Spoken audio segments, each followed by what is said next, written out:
오늘은 레위기 20장 말씀을 통해서 우리가 하나님의 말씀을 계속해서 살펴보도록 하겠습니다. 하나님께서 이스라엘 백성들에게 하나님의 법을 주신 이유가 분명히 레위기에 기록되어 있습니다. 하나님께서 왜 이스라엘 백성들에게 하나님의 법을 주셨습니까?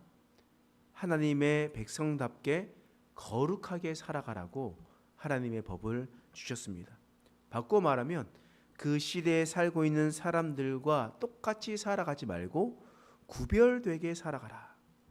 구별되게 살아가서 하나님의 법을 이루라 라고 하나님께서 그 말씀을 주셨다라는 겁니다. 그러므로 오늘 말씀도 하나님께서 이 그 시대에 살던 사람들과 구별되게 하기 위해서 하나님의 명령을 주셨습니다. 여러분 레위기 20장 말씀 주제에 보면 뭐라고 기록되어 있습니까? 반드시 죽여야 할 죄라고 기록되어 있습니다. 이런 법을 행하면 반드시 죽여야 된다라고 이야기를 하면서 말씀하고 있어요. 먼저 2절 말씀 읽어보겠습니다. 시작. 너는 이스라엘 자손에게 또 이르라. 그가 이스라엘 자손이든지 이스라엘에 거류하는 거류민이든지 그의 자식을 몰렉에게 주면 반드시 죽이되 그 지방 사람들이 돌로 칠 것이요. 그 자식을 몰렉에게 주면 반드시 죽이라고 이야기했습니다. 여러분 자식을 몰렉에게 준다는 것이 어떤 의미겠습니까? 여러분 우리가 구약 시대에 한나라는 여인이 있죠. 한나라는 여인이 아이를 가질 수 없는 사람이었습니다.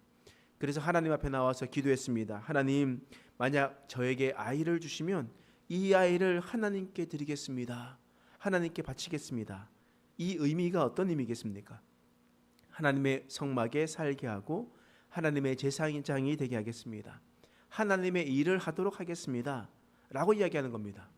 그렇다면 오늘 말씀에 몰렉에게 아이를 준다라는 말도 동일한 의미겠습니까? 몰렉의 제사장으로 삼고 몰렉을 섬기는 사람으로 살게 하겠다라는 뜻이겠습니까? 그렇지 않아요. 오늘 본문에서 나왔었던 이 말씀은 바로 아이를 몰렉에게 준다는 이런 의미는 마치 제사를 드릴 때 짐승을 죽여 번제를 드리는 것처럼 아이를 몰렉에게 주어서 산채로 불태워서 제사를 드리는 그런 일들을 이야기를 하고 있습니다. 이처럼 고대 근동 지역에 있었던 사람들은요, 자신의 아이를 불태워서 제사를 드렸습니다. 자신이 너무나 사랑하는 아이였는데 그 제사를 드리면서 그 아이를 죽였다라는 거예요. 여러분 아브라함과 이삭 여러분 기억나시죠? 아브라함이 이삭을 하나님께 드릴 때 기억나십니까? 하나님께서 하나님께서 아브라함에게 명령하셨습니다. 이삭을 나에게 바쳐라. 그때 아브라함이 어떻게 행동했습니까? 아브라함이 가고 이삭을 장작을 메고 모리아산으로 가게 했습니다. 그리고 그곳에서 잡아서 죽이려고 칼을 들고 죽이려고 했었다라는 거예요. 한나처럼 하나님께 바치겠다라는 것이 아니라 몰렉에게 주는 것처럼 그렇게 아브라함이 그렇게 행동했었다라는 것입니다. 지금 우리의 상황에서는 절대 이해할 수 없는 상황이었지만 하나님께서 이삭을 바쳐라라고 얘기했을 때 아브라함이 그렇게 행동한 이유가 무엇이겠습니까? 그 주변에 있었던 사람들이 다 그렇게 행동했었기 때문입니다.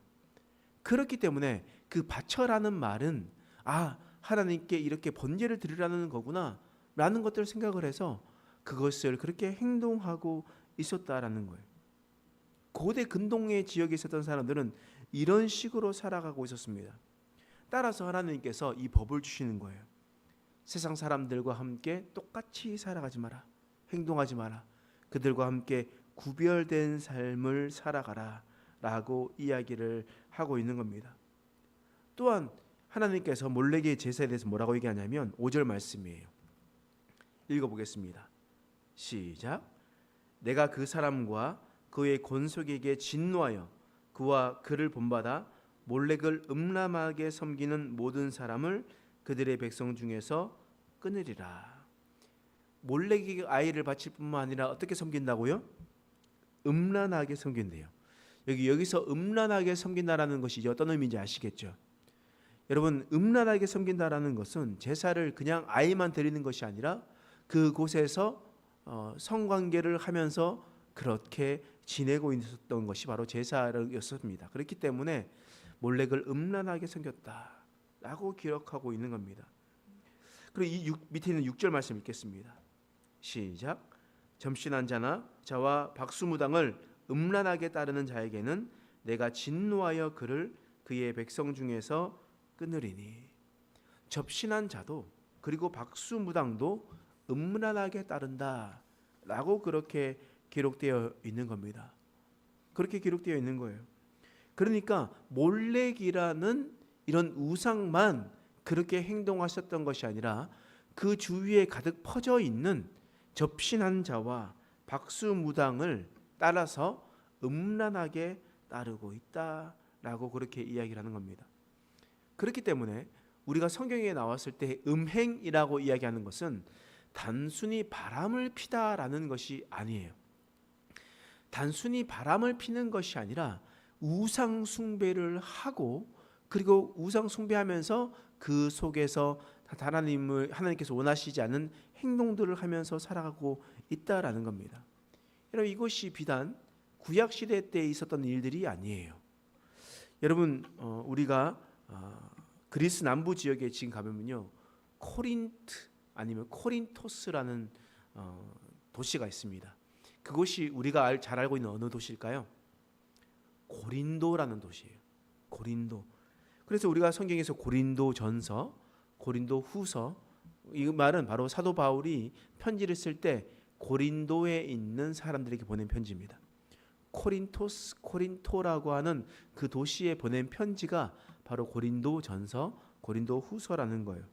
지금도 우리가 성지순례를 가보면 거기에 고린도의 유적을 많이 살펴볼 수 있습니다.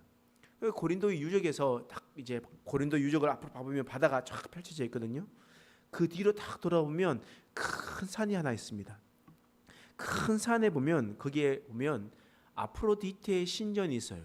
우리가 잘 알고 있는 비너스 신전이에요.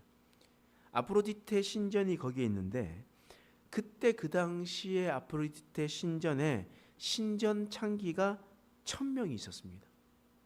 신전의 창녀가 1000명이 있었다라는 거예요. 그렇다는 말은 무슨 말이겠습니까? 그 시대에도 아프로디테에게 제사를 드리고 제물을 드리고 그다음 어떻게 해요? 그렇게 신전 창기와 들어가서 음란하게 신을 섬겼다라는 겁니다.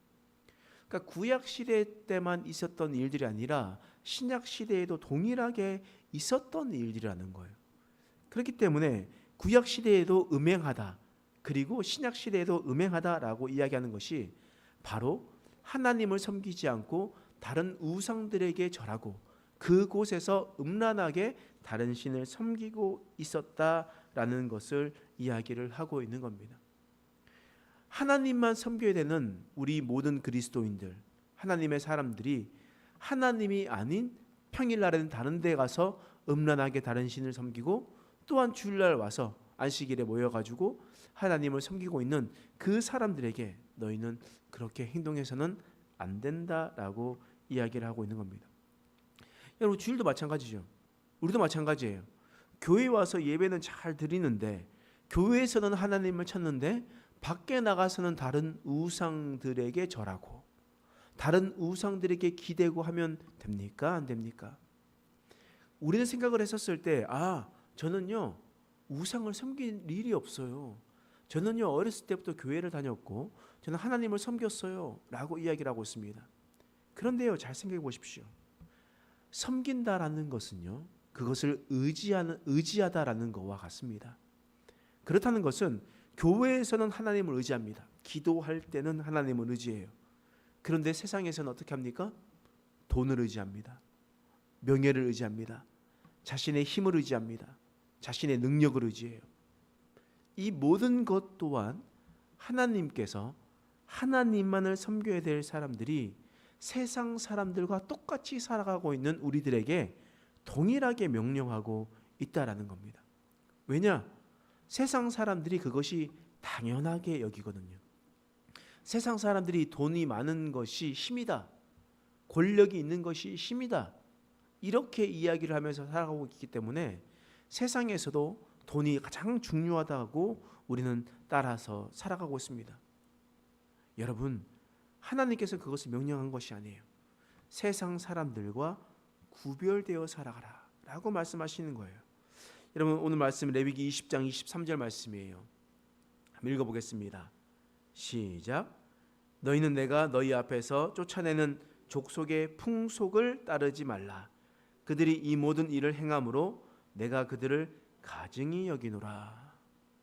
하나님께서 명령하셨던 것은요, 그곳에 있는 사람들의 풍속을 따르지 말라고 이야기합니다. 세상 사람들이 그렇게 산다고 해서 우리도 그렇게 똑같이 살아가지 말아라고 얘기합니다. 왜냐하면 하나님께서 그것을 가증히 여기신대요. 그렇게 행동하는 것을 가증히 여기신대요. 그렇기 때문에 그들을 따르지 마라. 그럼 우리는 무엇을 따라야 되겠습니까? 하나님의 법을 따라가는 거예요. 하나님의 말씀을 따라가는 거예요. 하나님의 말씀대로 세상 사람들의 생각과 반하더라도 그래도 하나님의 명령에 따라 살아가는 겁니다. 그렇게 하면 어떻게 되겠습니까? 26절 말씀이에요. 읽겠습니다. 시작. 너희는 나에게 거룩할지어다. 이는 나 여호와가 거룩하고 내가 또 너희를 나의 소유로 삼으려고 너희를 만민 중에서 구별하였음이니라. 너희는 나에게 거룩해라. 왜냐하면 나 여호와가 거룩하기 때문이다. 거룩한 하나님이 명령한 대로 행동해봐라. 그러면 너희도 거룩해질 것이다. 그것은 바로 너희를 만민 중에서 구별하였다. 너희는 구별되었으니 이 세상 사람들과 똑같이 행동하거나 그 풍속을 따르지 말라라고 이야기했습니다. 레위기에 있는 말씀을 우리가 천천히 살펴보면 그 시대에 있었던 사람들이 그렇게 행동했었기 때문에 하나님께서 그렇게 구체적으로 설명을 해주면서 이런 행동을 하지 말라라고 이야기를 하고 있습니다. 우리가 이 말씀을 잘 기억하고 우리가 하나님의 구별된 하나님의 백성인 것을 기억하고 세상 풍속을 따라 살아가는 것이 아니라 하나님의 명령대로 살아가는 저와 여러분 되시길 간절히 축원합니다. 기도하겠습니다. 하나님께서는 우리 백성들에게 너희는 나에게 거룩할지어다 라고 명령하셨습니다. 너희를 만민 중에서 구별하였으니 너희는 이 세상의 풍속을 따르지 말라고 말씀하셨습니다. 하나님, 우리가 혹 교회에서는 하나님을 따르고 섬긴다 하지만 우리가 교회를 나가는 순간부터 하나님이 아닌 다른 것을 의지하고 있지 않습니까? 세상 사람들이 그렇게 살아간다고 해서 우리도 똑같이 살아가고 그것이 당연한 것으로 여기면서 살아가고 있지 않습니까? 하나님, 우리의 마음을 잘 돌보게 하여 주시옵소서. 하나님의 뜻을 알아가고 거룩한 백성으로 구별된 삶을 살아갈 수 있는 우리의 인생 되게 하여 주시옵소서. 감사드리며 예수님의 이름으로 간절히 기도드립니다. 아멘.